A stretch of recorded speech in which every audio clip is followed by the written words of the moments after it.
ہمارے یہاں گھروں کے اندر بعض بڑے میاں ہوتے ہیں بغیر 10-20 مرتبہ بچوں کو ڈپٹے ہوئے ان کا کھانا ہی نہیں ہضم ہوتا ہے. جب تک ڈپٹیں گے نہیں، نتیجہ کیا ہوتا ہے؟ بچے ان کے سائے سے دور بھاگتے ہیں. جب بچے آپ کے سائے سے دور بھاگیں گے تو آپ ان کو باتیں کیسے بتائیں گے؟ اس لیے انداز مفاہمت کا ہو اور بات محبت کی ہو.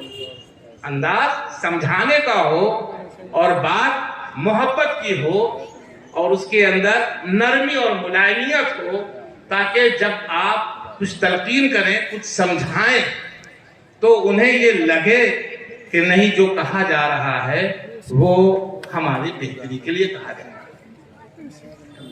ایک مرتبے میں کہنے سے کچھ نہیں ہوتا، جب بار بار بات سامنے آتی ہے، بار بار بات سامنے آتی ہے. اب دیکھیے ایسا ہے کہ موبائل والی بات، دیکھیے موبائل والی بات اس وقت جو ہے یہ ایک لت کی شکل میں جو ہے اور بہت سی خرابیوں کا ذریعہ بن گئی.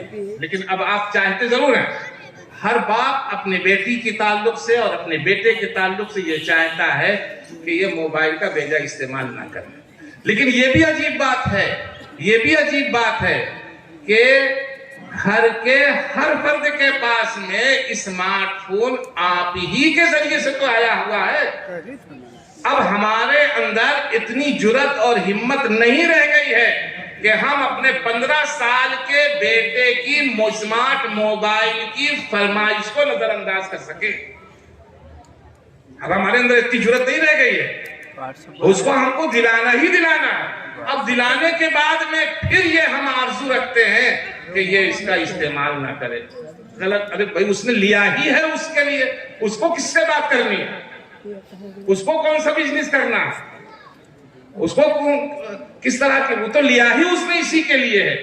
جس لیے موبائل بنا ہے اس کے لیے اسے نہیں استعمال کرنا، جس لیے نہیں بنا ہے اس کے لیے اسے استعمال ہی کرنا. تو اب ہم لوگوں نے ایسا رویہ اپنا لیا اور معاشرے اور سماج کا کی اٹھان اور اس کا فلو اس طرح کا بن گیا ہے کہ بچہ ہو یا بچی ہو، اس کی فرمائش ہمیں پورا ہی کرنا، یہ صورتحال بن گئی ہے. اب ہم اس کو نہ پورا کریں نہیں تو ایسا ہو ہی نہیں سکتا. بہرحال تو اس آیت کریمہ میں نیک اور اچھے عمل، اچھے کردار، اچھے اخلاق، اچھے طور طریقے، اچھی تعلیم اور تربیت، بہترین ماحول میں اگر آدمی ہے اور نیک عمل کر رہا ہے اور ایمان کے ساتھ میں، عمل صالح کے ساتھ میں، نیک اعمال کے ساتھ. دیکھیں اسلام خوشی اور مسرت کے ماحول میں رہنے سہنے سے نہیں روکتا. آپ خوش خرم رہیے، اچھا کھائیے، اچھا پہنیے. سونے کے زیورات کے سلسلے میں تو اسلام نے یہ تعلیم دے دی ہے کہ اسے عورتوں کو ہی استعمال کرنا ہے. اس کے اندر جو ہے 50-50 کا یا جو ہے کسی بھی درجے میں حصے داری کا معاملہ ہی نہیں رہ گیا ہے. زیور کی شکل میں سونے کو پہننا صرف اور صرف ہمارے یہاں عورتوں ہی کے لیے. اور اگر کہیں سے کسی بھی طرح سے مرد کو کوئی چیز سونے کی حاصل بھی ہو گئی ہے اور اس کے اندر ذرا بھی شریعت کا لحاظ و پاس ہے تو سونے کے اس زیور کو مرد جو ہے وہ عورت کے ہی حوالے کرے گا. تو آپ کے لیے خوشیوں کے بہت سے مواقع فراہم کیے ہیں، خوشیوں کے بہت سے مواقع فراہم کیے ہیں. آپ ان کے ذریعے سے خوش رہیے، ان کے ذریعے سے خوشی والی زندگی گزاریے. اگر یہ مواقع آپ کے لیے نہ ہوتے تو اس آیت کریمہ میں یہ وعدہ ہی اپنے معنوی اعتبار سے غلط ہو جاتا ہے کہ فَلَنُحْيِيَنَّهُمْ حَيَاةً طَيِّبَةً، ہم تم کو پاکیزہ زندگی عطا کریں گے، ایسی زندگی عطا کریں گے جس میں دلکشی ہوگی، جس میں کشش ہوگی، جس میں جاذبیت ہوگی، جس میں سکون دل ہوگا، جس میں روح کو سکون ملے گا، جو دوسروں کے لیے بھی باعث کشش ہوگی، دلچسپی کا باعث ہوگی، جو زندگی آئیڈیل بنے گی، جو زندگی نمونہ بنے گی، لوگوں کی زبان پر ہوگا کہ زندگی ہو تو ایسی زندگی ہو. اللہ وعدہ کر رہا ہے.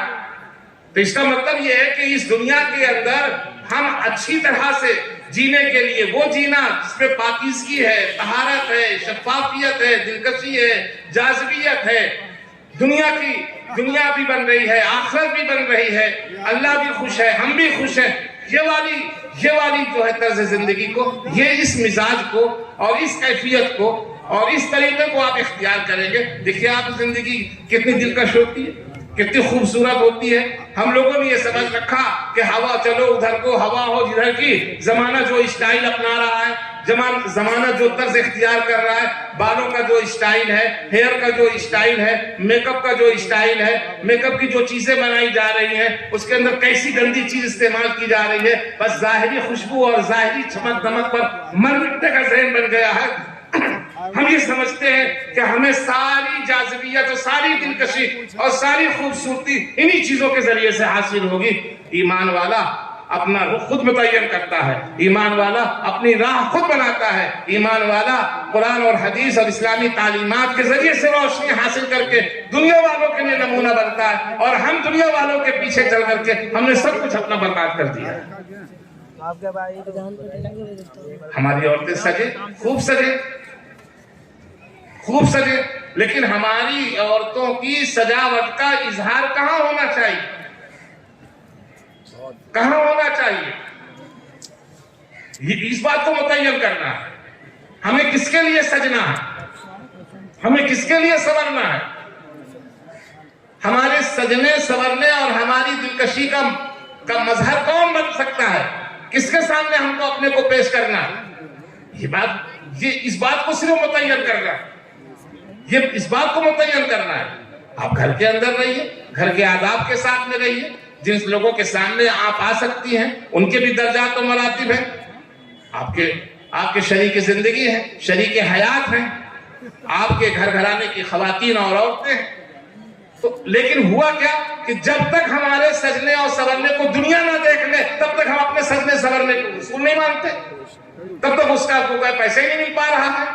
آج ہم بیوٹی پارلر میں گئے، اتنے 1000 روپے کا میک اپ کیا، اب دنیا دیکھے اور دنیا واہ واہ کرے تب جا کر کے ہمارا پیسہ وصول ہوگا، یہ مزاج بن گیا ہے، تو پھر شفافیت کہاں پیدا ہو سکتی ہے؟ تو دراصل ہم نے اپنے مزاج کو بگاڑ لیا، اپنے ذہن کو بگاڑ لیا، اپنے روش کو بگاڑ لیا، اپنے انداز کو بگاڑ لیا۔ کس چیز کا اظہار کہاں ہونا چاہیے، کب ہونا چاہیے، اس کے رخ کو ہم نے جو ہے دوسری سمتوں میں پھینک دیا ہے۔ اس کی وجہ سے جب آج بات کی جاتی ہے تو پریشانی ہو جاتی ہے۔ کیا وہ عورتیں اور وہ خواتین جن کا ذکر و تذکرہ قرآن کے اندر موجود ہے، جن کی عظمت کردار کا تذکرہ موجود، جن کی صالحیت کا تذکرہ موجود ہے، جن کی روح العظمی کا، جن کی ذہنی جودت اور فکری کی بلندی کا تذکرہ موجود ہے، کیا انہوں نے بالکل لڑکی کی طرح خوش کی زندگی گزاری ہے؟ کیا انہوں نے اپنے جذبات پورے نہیں کیے ہیں؟ کیا تسکین جذبات کے سامان ان کو خدا نے فراہم نہیں کیے ہیں؟ ان کی دنیا بھی بہتر تھی، ان کی دنیاوی زندگی بھی بہتر تھی، اور اس بنیاد پر انہوں نے اپنے آخرت کی بہترین زندگی بنائی ہے۔ قرآن نے اس کا وعدہ کیا ہوا ہے، تو ہمارے سامنے سب کچھ موجود ہے۔ اصل چیز یہ ہے کہ ہم کو وہ رخ متعین کرنا ہے، جس رخ کے متعین کر لینے کے بعد میں ہم دنیا کی جاذبیت اور دنیا کی دلکشی اور دنیا کے اسباب اور سامان کو استعمال بھی کر سکتے ہیں، اور اپنے خدا اور رسول کو راضی بھی رکھ سکتے ہیں۔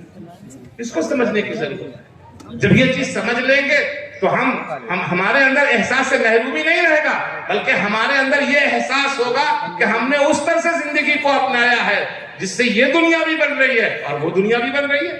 اللہ رب العزت نے اس آیت میں وعدہ کیا کہ وَلَنُحْيِيَنَّهُمْ حَيَاةً طَيِّبَةً، ہم ان کو پاکیزہ زندگی عطا کریں گے، وَلَنَجْزِيَنَّهُمْ بِأَحْسَنِ مَا كَانُوا يَعْمَلُونَ، اور دنیا کے اندر انہوں نے جو اچھے اور بہتر اعمال کیے ہیں اس سے بہتر بدلہ ہم ان کو آخرت میں دیں گے،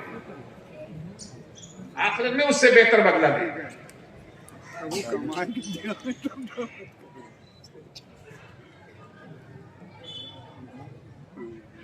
تھوڑا سا وقت باقی رہ گیا ہے، میں آپ ایک اشارہ اپنی ماں اور بہنوں کو اور کرتا ہوں۔ دیکھیے اللہ کے رسول صلی اللہ علیہ وسلم کی زندگی میں بہت سے اتار چڑھاؤ آئے، اور نبوت ملنے کے بعد تو ہر دن اتار چڑھاؤ کے ساتھ ہی گزرتا رہا، لیکن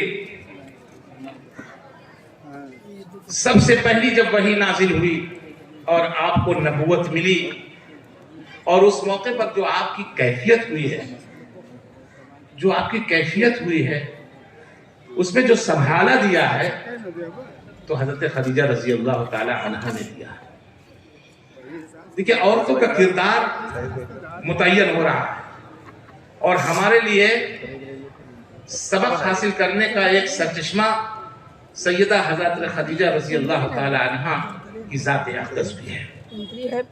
فرشتے نے آپ کو 3 مرتبہ بھیجا غار حرا کے اندر، تب آیا کس کے 10 روپے کھیلے۔ پورا واقعہ بیان کرنے کا موقع نہیں ہے، لیکن جب آپ غار حرا سے آئے ہیں تو آپ بالکل گھبرائے ہوئے تھے، اور جو الفاظ آپ نے اس وقت کہے ہیں وہ صحیح احادیث کے اندر موجود ہے۔ آپ نے کہا زملونی زملونی زملونی واللہ لقد خشیت علی نفسی، مجھے چادر اڑاؤ، مجھے چادر اڑاؤ، یعنی کپکپی تاری تھی، اور اس طرح کی کپکپی تاری تھی کہ آپ نے اللہ کی قسم کھا کر کے یہ ارشاد فرمایا کہ مجھے اپنے آپ کے ہلاک ہو جانے کا اندیشہ ہے۔ اس موقع پر حضرت خدیجہ رضی اللہ تعالی عنہ، آپ کی شریک حیات امہات المومنین، ہم سب کی ماں، نے ان کو ڈھارس بنوائی اور یہ کہا کہ اللہ کی قسم، اللہ آپ کو اس طرح سے رسوا نہیں کر سکتا ہے، اس طرح سے کوئی کسی حادثے کے آپ شکار نہیں ہو سکتے ہیں۔ کیوں؟ اس لیے کہ آپ رشتہ داروں کے ساتھ صلہ رحمی کرتے ہیں، آپ مہمانوں کی ضیافت کرتے ہیں، مصیبت زدہ کی مصیبتوں کو دور کرتے ہیں، اور جن کی گردنیں پھنسی ہوئی ہوتی ہیں ان کی گردنوں کو آپ نکالتے ہیں۔ آپ کے اندر ہمدردی ہے، انسانیت ہے، انسانیت کا درد ہے، انسانی اوصاف اور خوبیوں کے آپ شاہکار ہیں۔ آپ کو اللہ ہلاک نہیں کر سکتا۔ یہ ڈھارس بنوائے، اور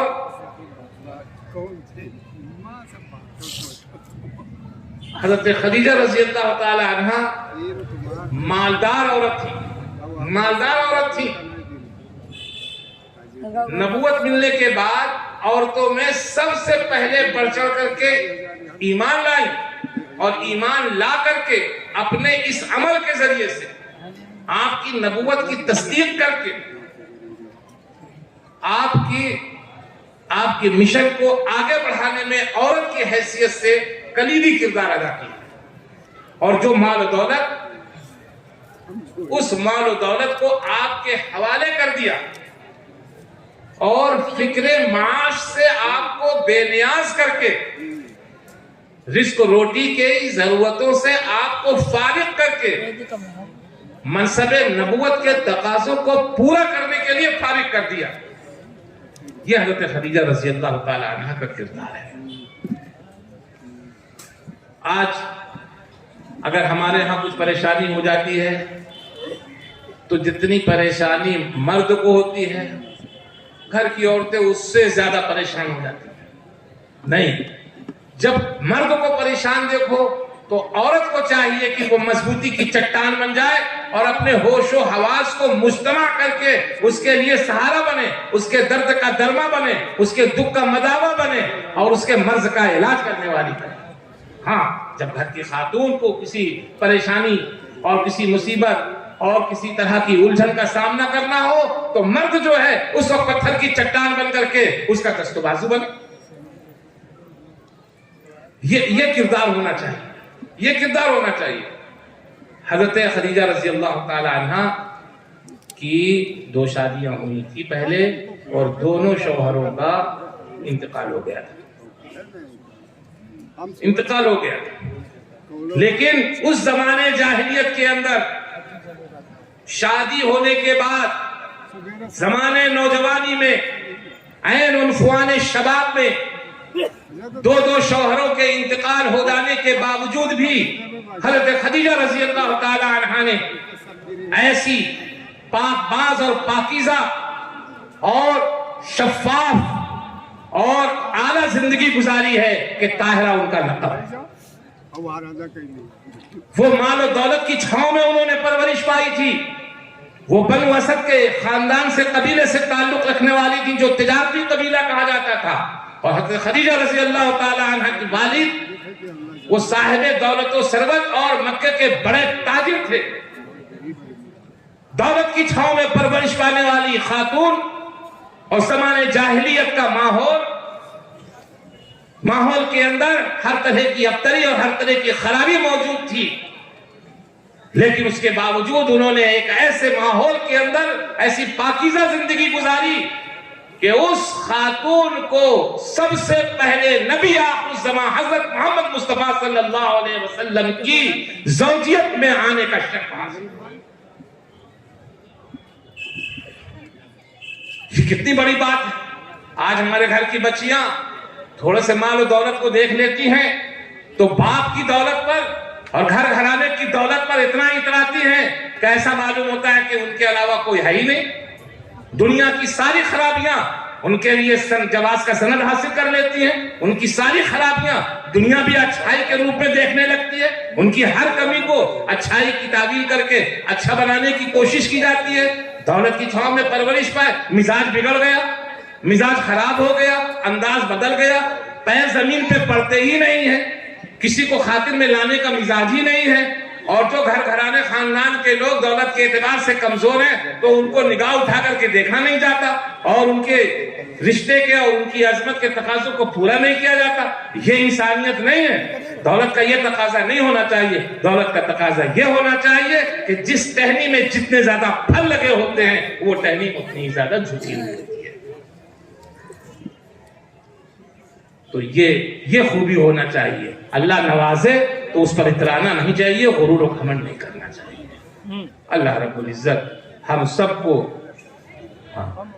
سب کو اچھی اور سچی اور پاک باز زندگی گزارنے کی توفیق مرحمت فرمائے، اور ہمارے گھروں کو ہمارے خواتین کے حوالے سے ہمارے گھروں کو بقعے نور نمونہ جنت بنا دے، اور مرد جب دنیا کے جھمیلوں اور دنیا کے جھکڑوں اور دنیا کے ٹکروں کو انگیز کرتے ہوئے اور اس کو برداشت کرتے ہوئے گھر کی دہلیز میں داخل ہو تو اس سے گھر راحت افزا اور باعث سکون معلوم ہو۔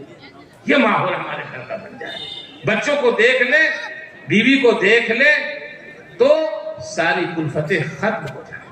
یہ ماحول اللہ کرے ہمارے گھروں کا یہ ماحول بن جائے، ہمارے بچیوں کی یہ کردار بن جائے۔